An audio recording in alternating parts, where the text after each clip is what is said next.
அன்புள்ள சகோதரர்களை சிந்தித்து பாருங்கள்.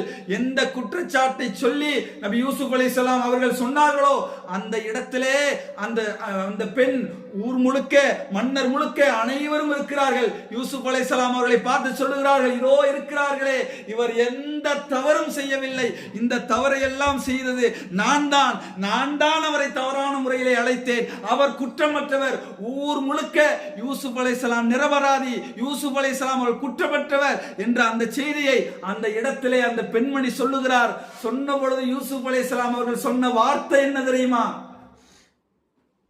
அன்புள்ள சகோதரர்களை, இப்படி நம்மை பற்றி அவதூறு சொல்லி ஊர் முழுக்க பேசி நம்மை சிறைச்சாலையிலே தள்ளி இறுதியாக நம்மை பரிசுத்தமான இடத்திலே ஒருவர் நிறுத்துகிறார் என்று சொன்னால் நம்ம வெற்றியிலே, பெருமையிலே, ஆணவத்திலே பார்த்தீங்களா நான் எப்படிப்பட்டவன், நான் செய்யவில்லை என்று எத்தனையோ ஆண்டுகளாக சொல்லி வந்தேன், நீங்கள் கேட்டீர்களா என்று ஆணவத்திலே, பெருமையிலே குதித்திருப்போம். ஆனால் யூசுப் அலைஹிஸ்ஸலாம் அவர்கள் சொன்ன வார்த்தையை அல்லாஹ் ரப்பல் ஆலமீன் சொல்லி காட்டுகிறான். வமா உபர்ரி நஃப்ஸி இன்ன நஃப்ஸ லஅம்மாரத்துல் பிஸூஇ இல்லா மா ரஹிம ரப்பி. அவர்கள் சொன்னார்கள், என்னை நான் தூய்மைப்படுத்திக் கொள்ள விரும்பவில்லை, நிச்சயமாக மனமானது தீமையை தான் செய்ய தூண்டுகிறது, என் இறைவன் அருள் புரிந்ததை தவிர நான் இதை செய்யாமல் இருந்திருக்க மாட்டேன், என் இறைவன் மன்னிப்பவனாகவும் கருணை மிக்கவனுமாக இருக்கிறான்.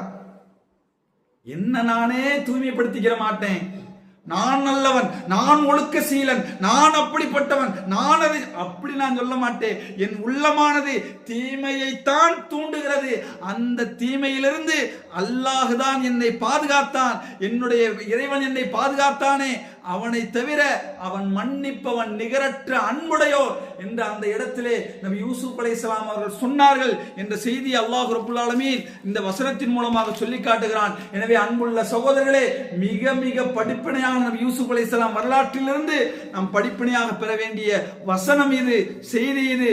தன்னை தானே அவர்கள் தூய்மைப்படுத்திக் கொள்ளவில்லை, பெருமையாக இருக்கவில்லை, ஆணவமாக இருக்கவில்லை, தன்னை அவர்கள் குற்றமற்றவர்களை நிரூபித்த பொழுது கூட அல்லாஹ்விடத்திலே பொறுப்பை சாட்டி, அல்லாஹ் என்னை கண்ணியப்படுத்தினான், அல்லாஹ் தூய்மையாக்கினான், அல்லாஹ் எனக்கு அருள் புரிந்தார், என்னுடைய மனசு மோசமானதுதான், தீமையை தூண்டக்கூடியதுதான், அல்லாஹ் என் மீது அருள் புரிந்தால் தவிர நானும் அந்த தீமையை செய்திருப்பேன் என்று அதை ஒத்துக்கொண்டு அவர்கள் கேட்டார்களே, இதுவும் யூசுப் அலைஹிஸ்ஸலாம் அவர்கள் வாழ்க்கையிலிருந்து நாம் பெற வேண்டிய மிக மிக முக்கியமான ஒரு படிப்பினையாக இருக்கிறது. இன்ஷா அல்லாஹ் இனி வரக்கூடிய அந்த வரலாற்றை இன்ஷா அல்லாஹ் நாம் ஏற்கனவே சொன்னதை போன்று இதனுடைய இரண்டாவது தொடரில் இன்ஷா அல்லாஹ் அடுத்த மாதமோ நமக்கு கிடைக்கக்கூடிய சந்தர்ப்பங்களிலோ இதனுடைய தொடர்ச்சியை பார்க்கலாம் என்று சொல்லி என்னுடைய இந்த உரையை நிறைவு செய்கிறேன். அஸ்ஸலாமு அலைக்கும் வரஹ்மத்துல்லாஹி வபரகாத்துஹு.